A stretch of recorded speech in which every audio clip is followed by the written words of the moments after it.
Hello दोस्तों, नमस्कार, जय श्री राम। इस वीडियो में आप लोगों का स्वागत है। इस वीडियो में हम आपको बताएंगे कक्षा 10वीं की गणित और विषय है गणित ही है भैया। तो चैप्टर कितना 6 है और इसका नाम है आपका त्रिभुज। और इसमें पढ़ेंगे अपन कक्षा 10वीं में त्रिभुज में समरूप, क्या त्रिभुजों को समरूपता पढ़ेंगे। इसमें समरूप बताएंगे, समरूप का पाठ पूर्व त्रिभुज की समरूपता आपने 9वीं में पढ़ा था, सर्वांग समता। और इस समरूप और सर्वांग समता आपने 9वीं में पढ़ा होगा। 9वीं में सर्वांग समता आपसे अच्छी बनती होगी तो समरूपता भी आपसे अच्छे से बनेगी, समझ में जरूर आएगी। तो भैया और ऐसे करते तो भैया जॉन जॉन क्लास में पढ़ते हो वो पहले अच्छा क्लियर करते जाओ, 10वीं में वही चीज आएगी आगे जाके मिलने। आप तुमने समरूप सर्वांग सम अच्छे से पढ़ा है तो मैं समरूपता अच्छे से बन जाना, ठीक है। तो यही है कि अब आपको समरूपता में घुस गया तो कोई दिक्कत नहीं है। इमें चैप्टर 6 में हमने आपको पीछे अभी हमने समरूपता में कोई वीडियो नहीं बनाया, हम आपको सीधे थेल्स प्रमेय का कथन लेके आ चुके हैं। इनमें बताएंगे थेल्स प्रमेय का कथन लिखने और सिद्ध करने।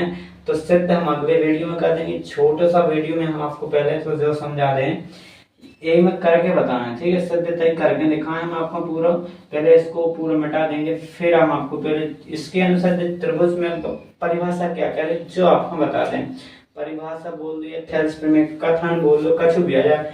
आधारभूत जो आ जाए ये आधारभूत प्रमेय भी कहा जाता, ठीक है। इसका नाम का है आधारभूत समानुपातिकता का प्रमेय। इसका नाम है आधारभूत समानुपातिकता का प्रमेय या बीपीटी का फुल फॉर्म आता है। क्या बोला जाता है? बीपीटी।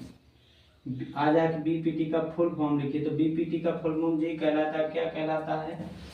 आधारभूत, आधार के भूत, तो आधारभूत समानुपातिकता का प्रमेय। समानुपातिकता, आधारभूत समानुपातिकता का प्रमेय, ठीक है। आधारभूत समानुपातिकता का प्रमेय, आधारभूत समानुपातिकता का प्रमेय, आधारभूत समानुपातिकता का प्रमेय। ई का नाम है बीपीटी का फुल फॉर्म ऑब्जेक्ट में पूछा जाता है आधारभूत समानुपातिकता का प्रमेय। या जो भी पूछा जाए तो ऑब्जेक्ट में जो भी पूछेगा कि आधारभूत समानुपातिकता प्रमेय किसने दिया तो भैया थेल्स ने दी थी। जब प्रमेय किसने दी थी? थेल्स ने। और कोई कुछ पूछा जाए तो आप बता देना, ठीक है। और जो आपको पढ़ देना है थेल्स का पैराग्राफ जो ना त्रिभुजों की समरूपता, तो जो पूरे अगर आप पढ़ोगे तो यहाँ से विकल्प क्लियर जरूर हो जाएगा आप लोगों का। एक दो विकल्प यहीं से चमक जाते हैं। तो भैया यार एक 2 नंबर में तो जो थेल्स प्रमेय को कथन लिख भी आ जाता है। क्या नंबर में? 2 नंबर में आ जाता है। तो ऐसे यहाँ पर हम कथन तुम्हें बता दे रहे सत्य करने को नहीं आउट क्वेश्चन कैसे बहुत बड़ा लंबा क्वेश्चन हो जाता है। 4 नंबर 5 नंबर के लायक है लेकर 2-4 नंबर में नहीं दे रहे हैं। आपका सिर्फ पेपर में क्या आएगा? आएगा कथन ही लिखने को आएगा, सिद्ध कर को ना। अगर आज भी जाए तो भैया वह भी बता दें हैं, टेंशन नहीं रहियो। पहले तो कथन बात देख लो। कथन क्या है? यदि किसी त्रिभुज की यदि कोई त्रिभुज हो, आपका कोई भी त्रिभुज हो, यदि किसी त्रिभुज की एक भुजा के समांतर अन्य दो भुजाओं को भिन्न भिन्न बिंदुओं पर प्रक्षेपित करने के लिए एक रेखा खींची जाए तो अन्य दो भुजाएं एक ही अनुपात में विभाजित हो जाती। क्या थेल्स प्रमेय कह रहे कि भैया एक त्रिभुज में एक कोई भी त्रिभुज लो, किसी त्रिभुज एक त्रिभुज यदि किसी त्रिभुज मतलब एक कोई भी त्रिभुज की किसी भुजा के समांतर, किसी त्रिभुज की एक भुजा के समांतर हमने ई भुजा के समांतर में एक रेखा खींचे दे रहे हैं, ऐसी खींचते ही हमने जब खींच गए।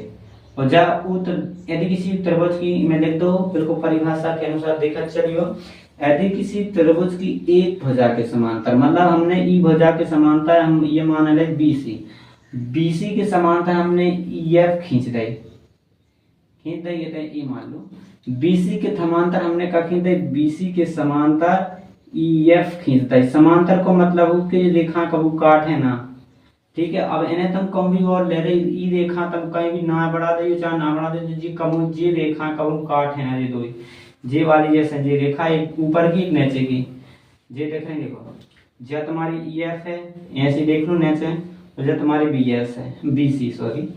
अब जा तो तुम्हें छोटी सी दिख रही है लेकिन या तो बढ़ा तो सके तो अपने ऐसी और भी ना भी बढ़ा सके चाहे तो नीचे को भी बढ़ा लो। जे कहूँ काट है ना तुम चाहे जितने अनंत समांतर रेखा है तो जे कहलात समांतर को मतलब। ठीक है, तो हमने पहले बीसी समांतर का खींच एक भुजा के समांतर कौन मिले, तुम ए बी के समांतर खींचो, ए बी के समांतर खींचो तो ना खींचो कहूँ की ना बने समांतर या ना थोड़ी खींचो, ना तो त्रिभुज की भुजा ही है।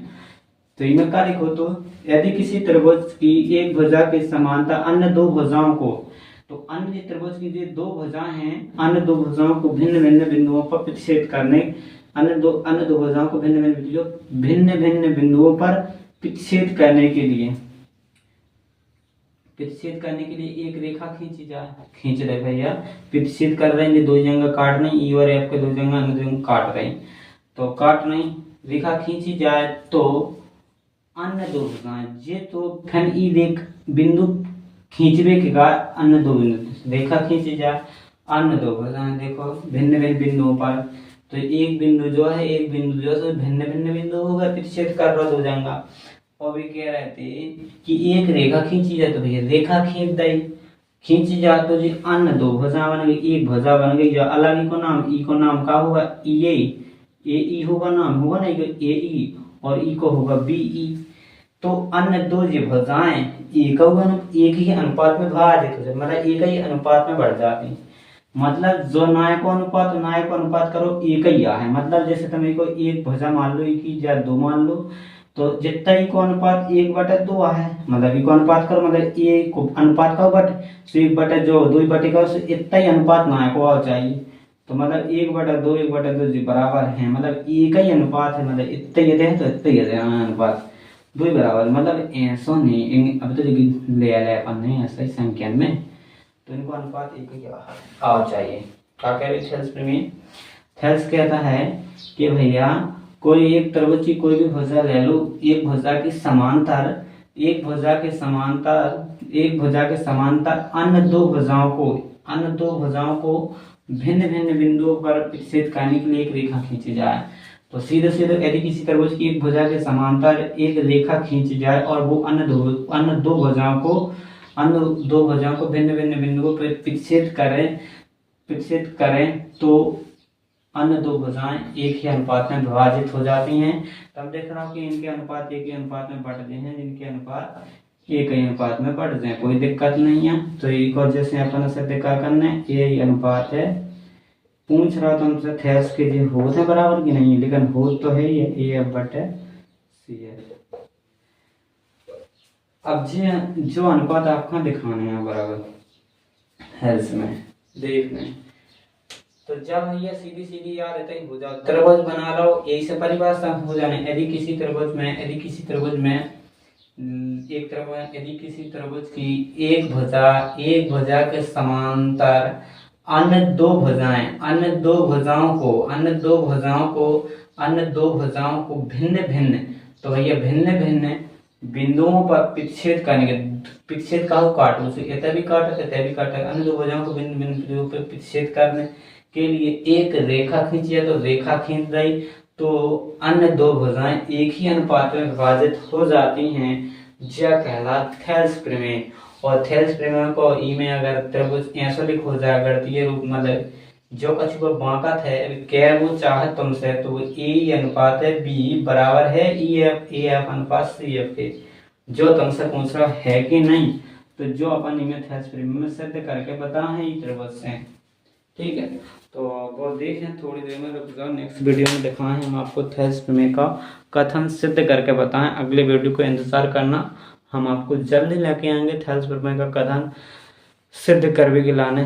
तो मिलते दोस्तों नेक्स्ट वीडियो में। जय श्री राम, धन्यवाद और मिलते हैं। जय राम जी की।